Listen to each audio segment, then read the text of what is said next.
This video is brought to you by Gamersubs. Use code MHB at checkout for 10% off your next order. Well, I guess we're doing this. So after we finished Saw the video game a couple of weeks ago, I had no plans of covering Saw 2 Flesh and Blood anytime soon. I had a blast with the first game and it was fun to revisit, but all I'd played of 2 was a demo back before release and I hated it. Not to mention, everyone seems to widely agree that while the first game isn't perfect, Saw 2 is just an outright bad game. Needless to say, I was trying to put this game off if I could. That was until I made a bet while playing some Fall Guys and stupidly said this. Alright, I'll take that bet. No crown, I platinum Saw 2 next, and I'll give 5 subs. I'm sure you can see where this is going, but no, I did not win a game that stream, and now here we are. It was time to put my money where my mouth is and experience Saw 2 Flesh and Blood, another stupidly expensive video game that I've heard literally zero positives for, with my mate Jazzy going as far to say it's the worst game he's ever played. I know,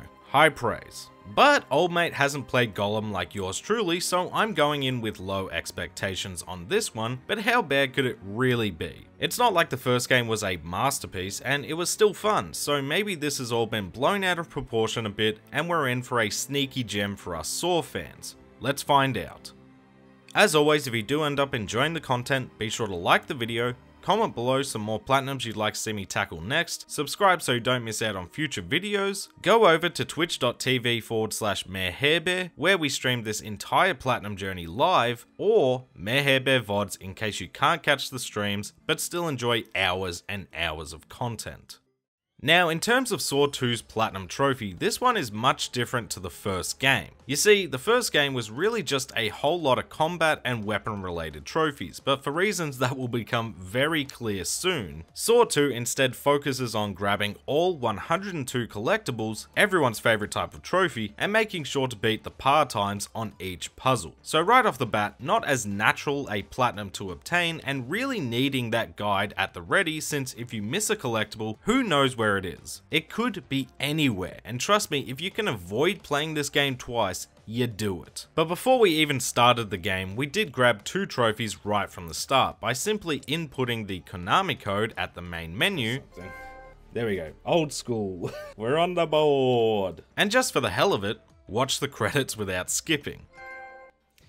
Brought to you by... I don't know why I did this at the very start, but hey, easy trophies, and they won't be the last from the main menu. But after actually starting the game, Saw 2 begins just like any other Saw experience. We're playing as Campbell, who Jigsaw claims has thrown his life away to addiction, and if he wants to see his son again, he'll need to prove his willingness to live. He's locked into a trap we've seen before in the much better Saw 2 film, the Death Mask or Venus Flytrap, and yes, that means the key is behind our eye, and we'll need to fish it out if we want to live. Combat wasn't great, but we'll...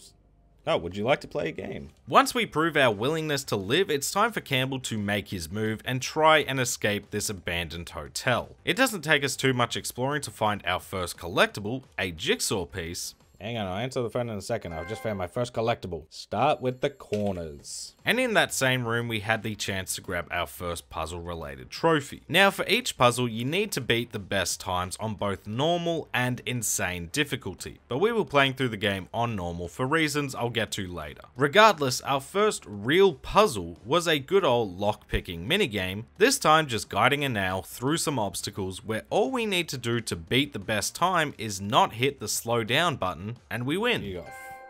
Smooth criminal. As we progress a bit further on, seeing the true horrors we're in for if we don't play nice, alright, we stumble across our first boss fight, a foe we'll get very accustomed to as the game goes on, the Bullish Man, who isn't the sharpest tool in the shed. Well, I mean, he is awfully pointy, but falls for the old elevator door gag. Smart move. Battering ram. With our first boss down, the door unlocked, and we were free to pass where we found another familiar puzzle in the circuit box. But once again, a little different as you need to pair the yellows and the reds, and 2 of the same colors can't touch one another. This basically just made these puzzles more annoying, but after a few tries, we completed it in a quick enough time to get another trophy. Again, that felt pretty quick. Electrician. found our first of 7 Billy puppets, which are probably the most fun collectible to grab in the game, Paper mache. and about a minute later found another collectible, this time one of the 50 case files.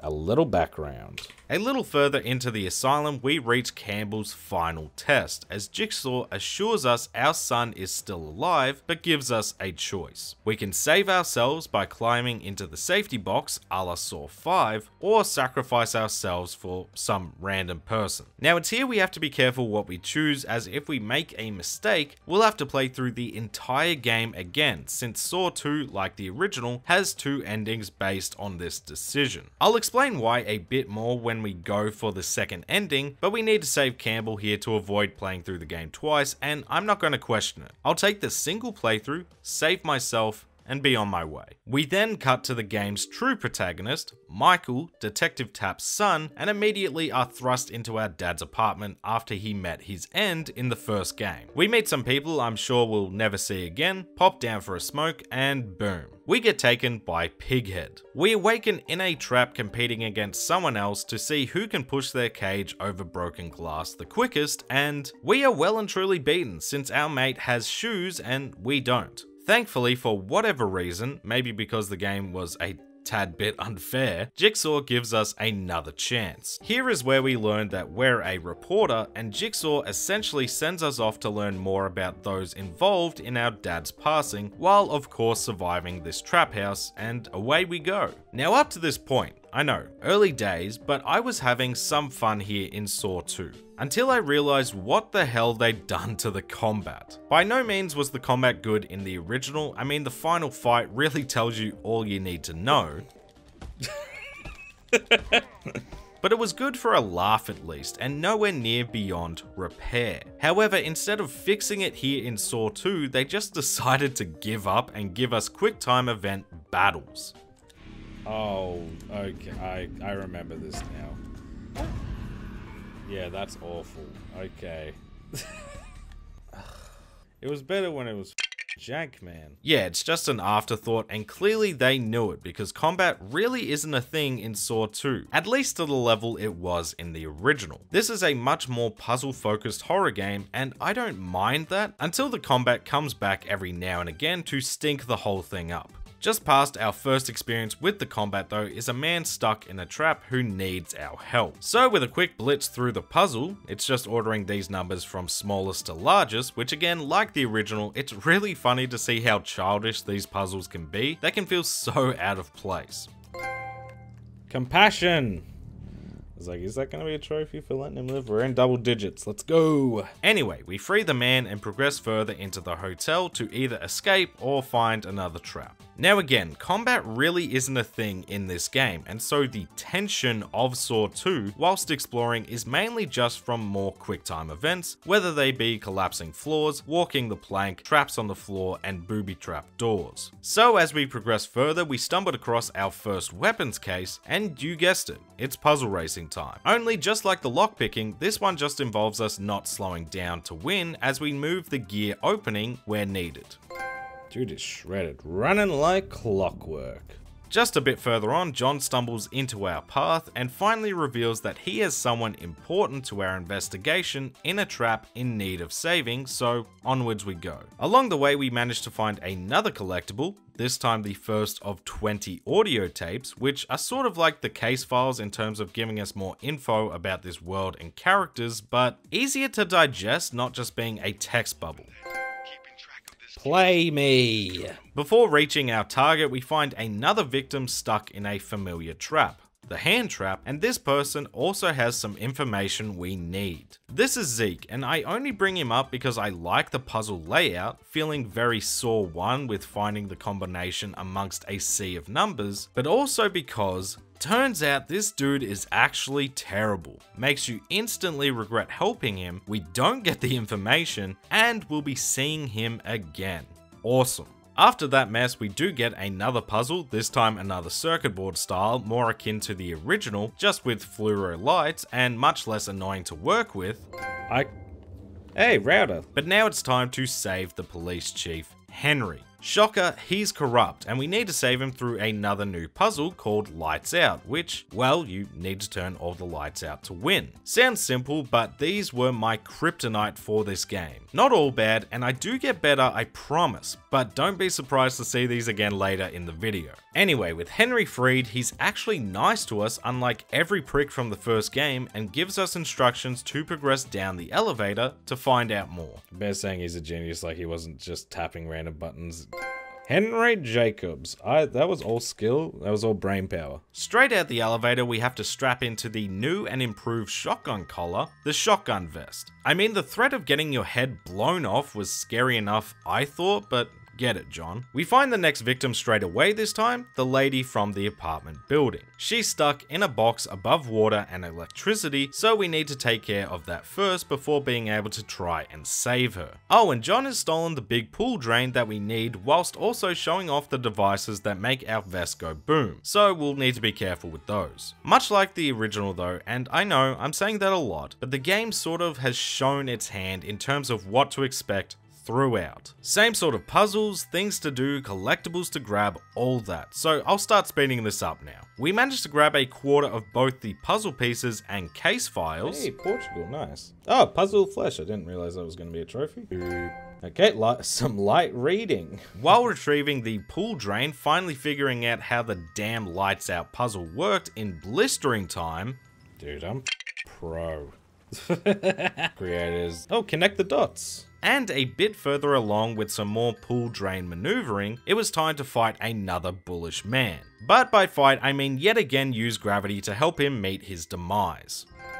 Now that's using your head. We finally get the pump back to the pool, but now we need to sort out the power, which is where we see Henry and fellow police officer Joseph conspiring to take us out, because if we learn the truth, it's not exactly a good look for them. I know, a shocking turn of events, but we must move on. Only to stumble into Henry, where we get one of Saw 2's unique sections. A cover section, where you have an enemy, this time Henry, unloading bullets, and we need to move in and out of cover while they're reloading. Just progress far enough and you win. Henry escapes, but at least now we can turn off the power to save Sarah, who has found herself in one of Jigsaw's traps because she has her problem with addiction and schmeck's work. Sounds fair, as all John's victims are, and we need to help her escape. This trap involves timing the pipes to line up all at once to help drain the water, and I'm not gonna front. This one did force a retry from me because I could not line the last of them up. But one more try and we did get it done. I mean, it is simple, my brain just was not computing. Anyway, from Sarah we learned that she was an informant for our dad,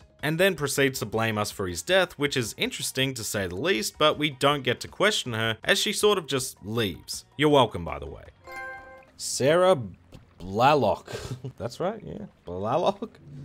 It's a weird one. Next on the chopping block is the other cop, Joseph. Yes, the one we saw talking to Henry got caught at some point. And well, we have to save him despite knowing he plans to kill us. Information, I guess, I don't know. All we need to do this time is get the lift working again to make it down. Here is where we get a lot of crane moments, very boring. Again, not much to talk about here, but along the way to get the elevator moving, we did manage to find a quarter of the audio tapes.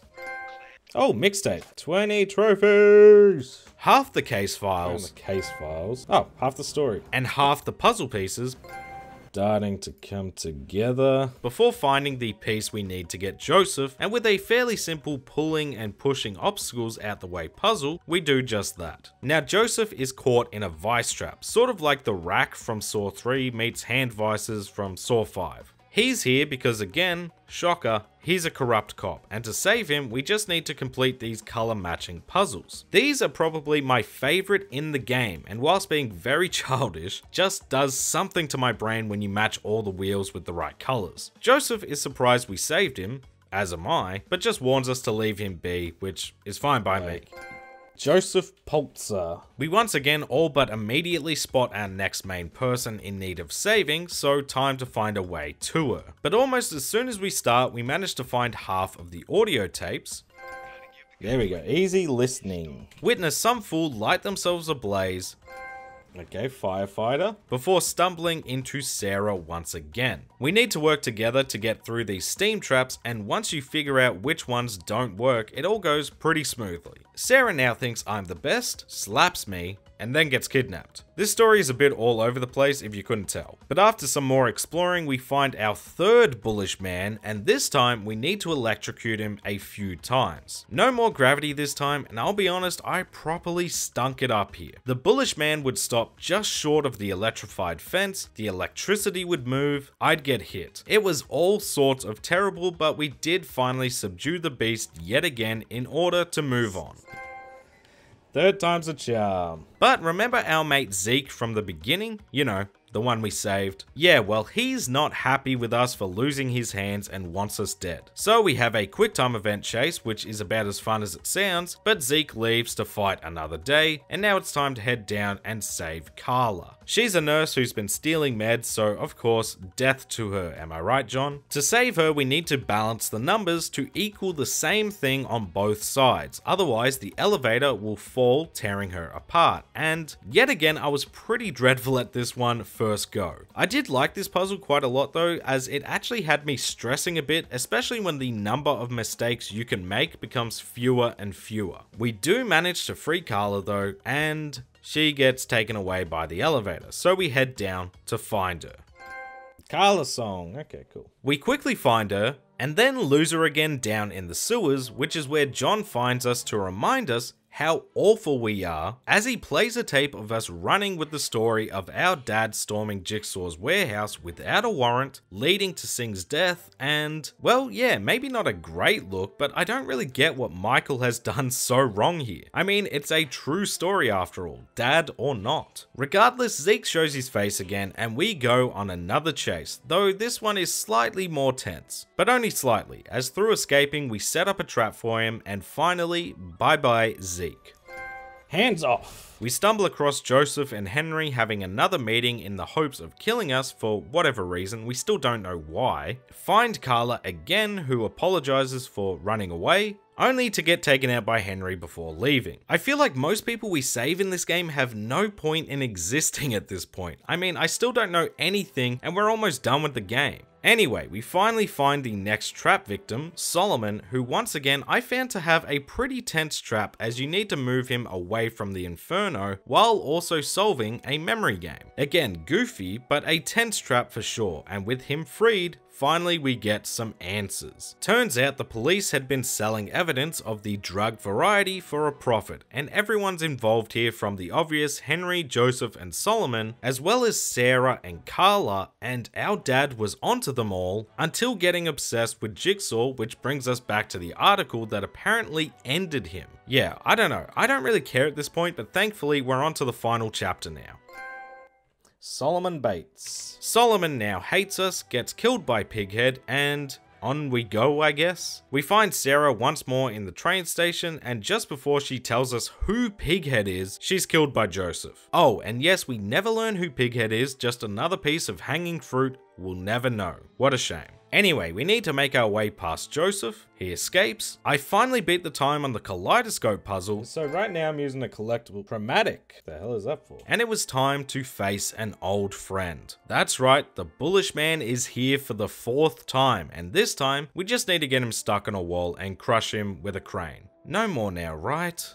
Oopsies. Hedgehog's Dilemma. With the key in hand, we continue onwards and find probably the most tense trap in this game. The shotgun carousel, sort of. We need to make our way to the other side without hitting the lights, otherwise it's game over. Now I won't lie, sometimes the lights feel a bit random as to what will spot you and what won't, but after a few attempts we successfully made it through. In the next room, Henry and Pighead are beefing, only for Pighead to take out Henry. I know, what the hell, I wanted to do that. Bit anticlimactic for the main villain to be taken out by some random piggy. Anyway, from here we started to knock out the remaining collectibles. First for finding all 7 Billy puppets.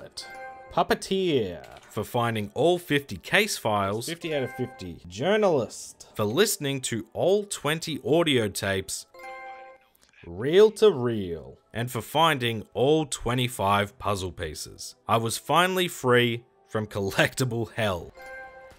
Putting it all together. Nice. We face Joseph one more time and finally end that horrid storyline, and now it's time to chase down John, who is watching the whole thing. Did I fire 6 shots or only 5? We lose John but stumble into a very familiar trap. Here Jigsaw reveals that we did that story as revenge on our dad for abandoning us. Alright then. We make our way across the plank and surprise surprise, because Campbell took the lift in the beginning, Michael dies here. I know, it really doesn't feel like a fair final test, but at least the game is wrapping up.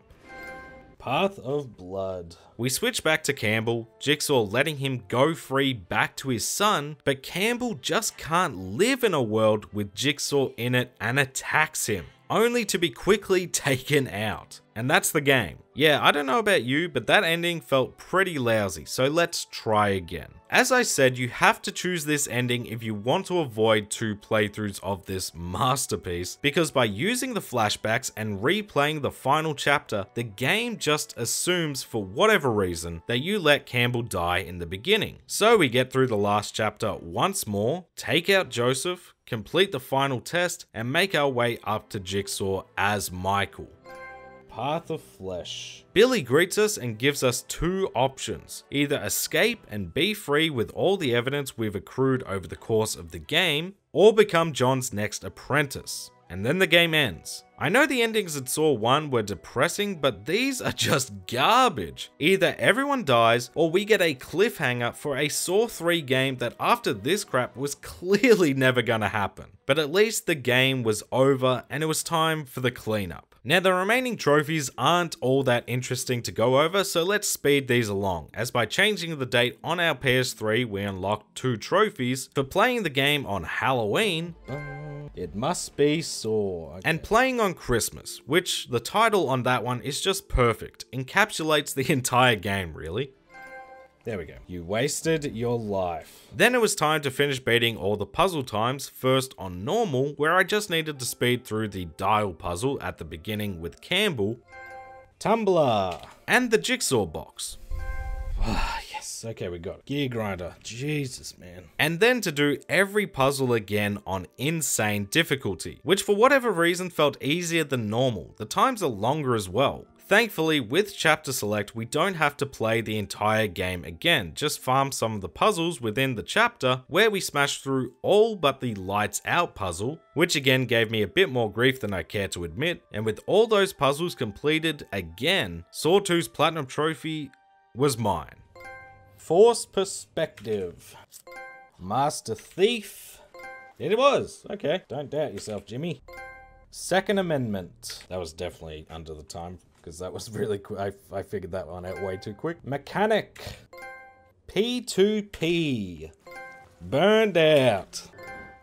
Thinking 3 steps ahead. And congratulations. Woohoo! We've got 2 platinums in 1 stream. Ah, it's history in the making. So after 11 hours in total, still a much shorter platinum experience than I was expecting, what did I think of Saw 2's Platinum Trophy and the game in general? Let's start with the game itself, because as I said in the beginning, I really was not looking forward to playing this game. So how was it? I definitely enjoyed more about this game than I thought I would. I had a good time with the puzzles and honestly thought they were a solid step up from the first game, and for those tense moments, it does feel like you're in a Saw experience. However, that's about all I can really give it props for. I think the story is completely uninteresting, the combat is downright dreadful and should have been scrapped entirely, the Bullish Man is way too prominent for a boss that is just boring each fight, the quick time events replace too much actual gameplay, and the game overall just isn't good. Now neither was Saw 1 to be fair, but it was a fun game to play. I had a good time with the first game despite its faults, but here, yeah, that fun factor is out the window, and that carries over to the trophies. These are just not as engaging. It's filled with collectibles and then completing the puzzles in a short enough time twice. Like, that's really it. I just didn't enjoy my time with this game. It's not the worst game I've ever played, but again, it might just be up there. This is a bad game, and I think the price will push enough people away, but just in case, don't play this game. It's not worth it. Thank you so much for watching. If you made it this far into the video, make sure to leave a comment with "I don't want to play a game" to let me know that you made it to the end. If you did enjoy the video, don't forget to leave it a like because it helps let me know that you enjoyed yourself. Comment below some more games you want to see get platinum next, as well as answering what's your least favorite Saw film. Thank you as always to all my channel members for that extra level of support, and special thanks to those in the Bear Club: G&T Papi, Jackie White, Nugget, Darkwolf, Daniel Fitzgerald, Scott Unwin, Steel Vanguard, NPO Crusader, Nef, and Lug Knights. It really does mean a lot to me. If you're new to the channel, make sure to subscribe, go give my socials a follow if you fancy at MayorHairBear, join the Discord server to have a chat, go and chuck me a follow on Twitch if you want to see most of these Platinum Journeys live, or MayorHairBear VODs if you can't make the streams but still want to watch hours and hours of content at your own pace, and I'll catch you all in the next video.